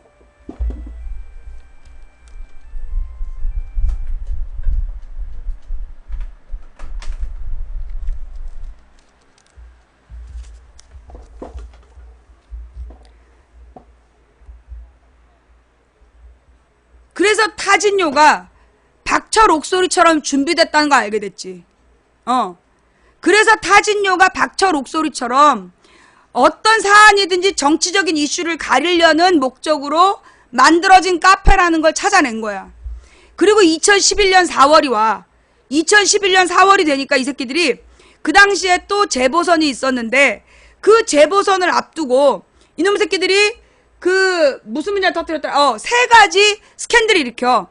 최효종 스캔들, 그 다음에 JYJ 스캔들, 서태지 스캔들. 그래서 서태지, 이지아, 이혼설. 요 세 가지를 11년 4월에 동시에 터뜨리는 거야. 그런데 왜 그랬냐? JYJ 팬들이랑 그 최효종 팬들이랑 서태지 팬들의 공통점이 진보 세력이었어. 약간 얘네들 성향이 진보적이야. 근데 만약에 이게 문제가 터지면 자기네 그 대빵들을 보호하느라고 정치적인 문제에 이제 소홀해지잖아. 그거 노린 거야. 그래서 내가 이거 수상하다. 왜 이 세 가지를 터뜨렸냐? 그 중에 가장 결정적인 게 서태지, 이지아, 이혼이었어. 서태지, 이지아, 이혼이 이미 2006년인가 이혼을 하고 2008년인가에 이미 다 위자료를 주고 끝난 문제인데 2011년 4월에 터졌어. 그래서 이거 뭐 왜 지랄이냐? 이러면 내가 그거 4월 달에 있는 재보선을 지금 노리는 거다. 그러면서 내가 싸움을 걸었죠. 그때 서태지 팬들이 다 돌아온 거야. 서태지 팬들이 감히 우리 태지 오빠를 건드려? 이러면서 다 들고 일어났어. 그래갖고 이 새끼들이 가리려는 뉴스가 뭐냐? 그래갖고 그 뒤로는 연예인 스캔들이 안 먹혔어. 11년 4월에 서태지, 이지아 이혼설 터트린 다음부터 그걸 딱 그 서태지 팬들의 모습을 보고 모든 팬클럽이 배운 거야. 아, 우리 오빠 건드리면 저렇게 해야지.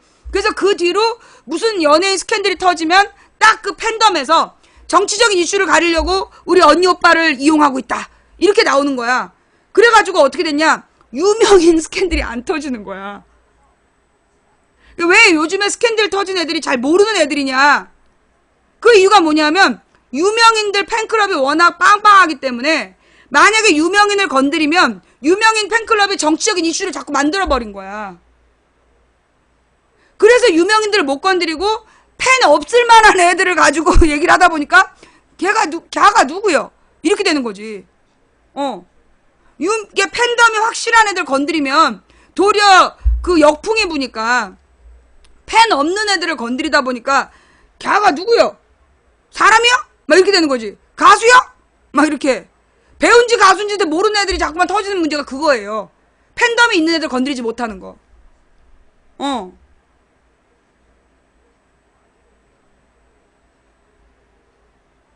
그게 11년 4월 사건이었어. 그리고 난 다음에 2012년에 그 통합진보당, 아니, 왜, 낙곰수를 팔아가지고 미관스를 만들잖아. 11년 말부터. 그러니까 11년 10월에 박원순 선거가 있어. 그 박원순 선거를 통해서 낙곰수를 키워. 그 다음에 낙곰수 팬들더러, 아니, 그러니까 말이 안 되는 게, 여러분 뉴스 한번 찾아봐봐요. 2011년 11월 첫째 주에 낙곰수 다운받는 사람이 150만이었어.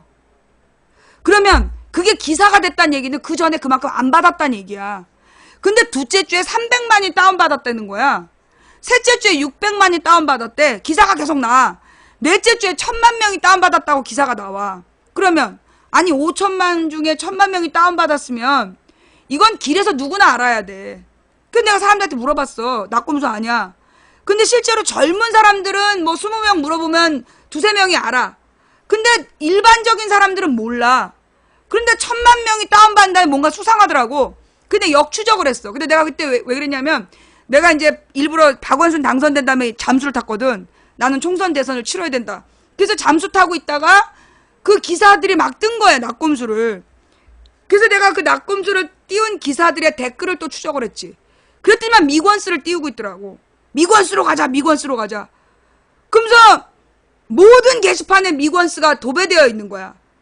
내가 이 10년 넘게 추적한 걔네들까지 나서갖고 미관스를 팔고 있더라고. 아, 이 새끼들 뭔가 있다. 그래가지고 내가 그 12월에 돌아와서 야, 이거 얘네 수상하다. 이거 정봉주 잡으려는 것 같다. 그 얘기를 하고 정봉주 잡혀가고 그리고 미관스를 통해서 12년 총선을 말아먹는 거야. 그 다음에 뭐 했냐? 일베와 오유로 대비시키는 거야. 12년 여름부터 일베 아세요? 오유 아세요? 솔직히 12년까지 일베하고 오유가 별로 유명하지 않았어. 미래 권력스라고 정봉주 팬클럽이었어요. 그 정봉주 팬클럽을 이용해서 12년 총선을 말아먹는다니까. 그래서 과반수가 안 된 거야. 그 다음에 그 총선 끝나고 나서 통합진보당 폭력 사태를 일으켜. 통진당 막 띄워가지고 통진당을 띄우고 민주당 낙선운동을 했다니까 걔네가. 근데 결국 통진당이 10개도 못 차지해 자리를. 그리고 난 다음에 통진당 폭력 사태가 터져. 그리고 유시민계하고 이정희계가 싸움이 붙은 거야. 그래갖고 이제 유시민계 애들이 이정희 쪽 애들 옛날 민노당 애들이 부정투표했다. 그래갖고 폭력 사태를 일으켜 머리끄댕이 잡아당기고 쌩 지랄이 났어. 그래갖고 재판을 다 했는데 결론이 뭐였냐? 민노당 쪽에서는 부정투표 안 했다. 유시민 쪽, 국민참여당 쪽에서 부정투표했다. 그래서 2명이 구속되고 끝나는 거야. 그 폭력 사태로 미건스가 완전히 싹 죽고 다 떠나. 미건스에서 다 떠나버려. 그리고 난 다음에 오유하고 일베를 딱 대비시키는 거야. 오유는 좌파, 일베는 우파. 그러면서 진보와 보수의 대결 구도를 그때부터 만들어. 12년 여름부터. 그리고 국정원 여직원 좌익교수 김하영이가 그 일베에서 글을 썼는데 일베만 쓴 게 아니라 오유도 썼던 거야. 실제로 일베하고 오유를 대비시키는 것 같았지만 둘을 이용했다는 거지. 김하영이 일베에다 글 쓰고 일베 글을 퍼돌린 증거도 나왔어. 그리고 오유에서 상주하면서 좋은 글이 올라오면 재빨리 반대를 눌러가지고 비호감을 3개를 누르면 베스트 오브 베스트에 못 올라간대. 오늘의 유머가 그걸 이용해서 문재인을 지지하는 글은 다 다운시키고 박근혜 지지하는 글은 빨리 아이디 여러 개로 좋아요를 눌러가지고 베스트를 보내고 그 지랄을 했던 게 나중에 밝혀져. 김하영의 범죄가. 근데 그 김하영이 갔던 데가 어디냐면 보배드림, 루리웹, 그 다음에 일베, 오유, 그 다음에 정사겔. 그러니까 DC 인사이드에서도 움직였어 얘가. 그래서 걔 컴퓨터에서 다 나온 거야. 그거 찾아낸 게 누구야? 윤석열. 그년이 그런 짓을 했다라는 걸 찾아낸 게 윤석열이야. 윤석열 수사팀에서 그년이 그렇게 댓글 달았다. 그걸 다 찾아낸 거야. 지금도 오유에 그것들이 있어. 근데 그때 우리가 찾아낸 게 뭐였냐면 이것들이 한 40명의 아이들을 공유한다. 이 한 팀이 40명 정도 되고 그 40명의 아이들을 공유한다. 그때 그 김하영 그년이 혼자서 한 게 아니라 72명의 국정원 직원들, 그 72명 밑에 40명씩의 민간인 조력자들을 데리고 한 거야.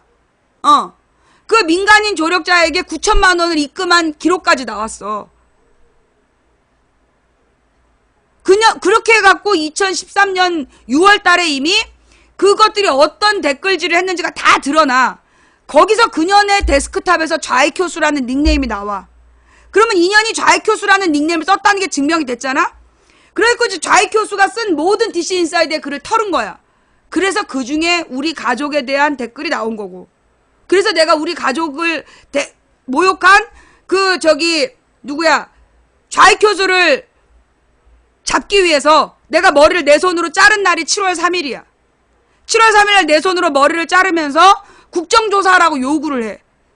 김한길이가 국정조사 안 하려고 버텼는데 내가 국회 앞에 가서 삭발을 하면, 이게 머리를 내 손으로 가위로 서걱서걱 자르면서 국정조사 안 하면 삭발하겠다고. 그리고 그 다음날 국정조사 발표가 나.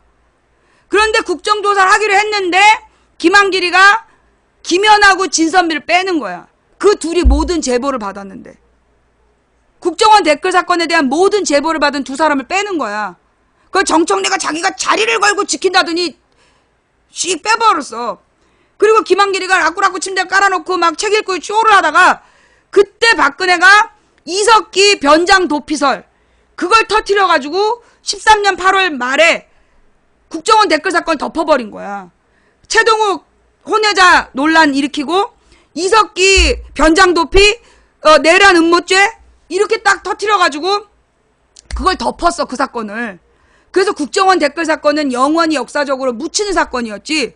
근데 내가 누구야? 하나의 필이 꽂히면 절대 안 그만두는 여자잖아. 내가 10월 달에 국정원을 고소했지. 국정원을 민형사상으로 고소한 거야. 좌익효수 그게 국정원 직원이면 니들이 책임을 져라. 그래가지고 민형사상 고소를 하는데 그때 국회의원이나 여배우들이랑 왜 같이 안 했냐? 그때 내가 그랬지. 같이 하면 여배우들은 중간에 고소 취할 수밖에 없다. 이미지 때문에. 또 국회의원들은 괜히 같이 고소했다가 얘네들은 명예훼손의 대상이 안 된다 그러면 이거 흐지부지 된다. 그래서 나는 민간인 이 씨와 이 씨의 딸, 내 딸 우리 둘이 피해자로 고소를 한 거야. 민형사 고소를. 그게 2013년 10월의 일이었어요. 그런데 2015년 9월까지 소송이 진행이 안 돼. 형사소송도 진행이 안 되고 민사소송도 진행이 안 돼. 그러다가 갑자기 15년 9월 달에 망치부인 패소 찾아봐. 망치부인 패소 그래갖고 그때 네이버에서 기사 엄청 떴어. 내가 그렇게 유명한지 몰랐잖아. 20개 가까이 떴지.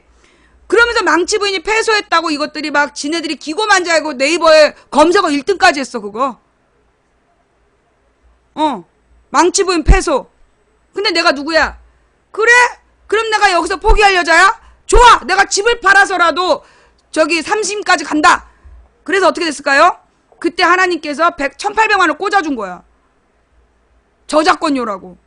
어떤 그 방송대학에서 방송대학에서 내 유튜브 화면을 갖다 썼다.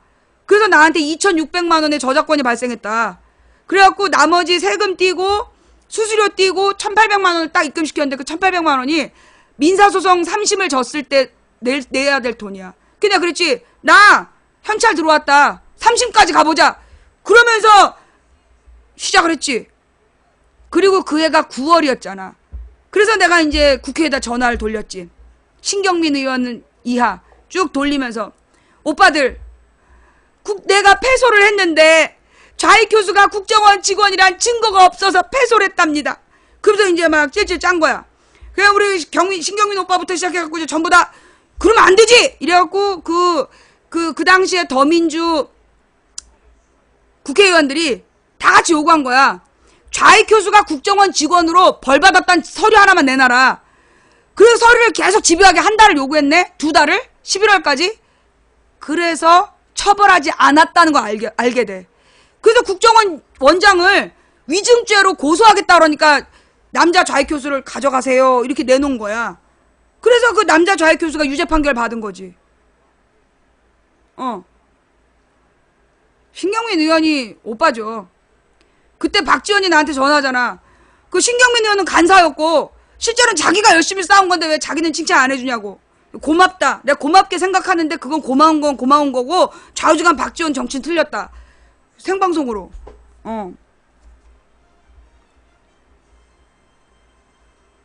일이 그렇게 된 거야. 이 실화예요? 예. 박지원한테 전화 받는 거 보셨지 그때? 예. 생방송으로 내가 박지원이랑 통화를 했어. 막 박지원이 억울해가지고 자기가 국정원한테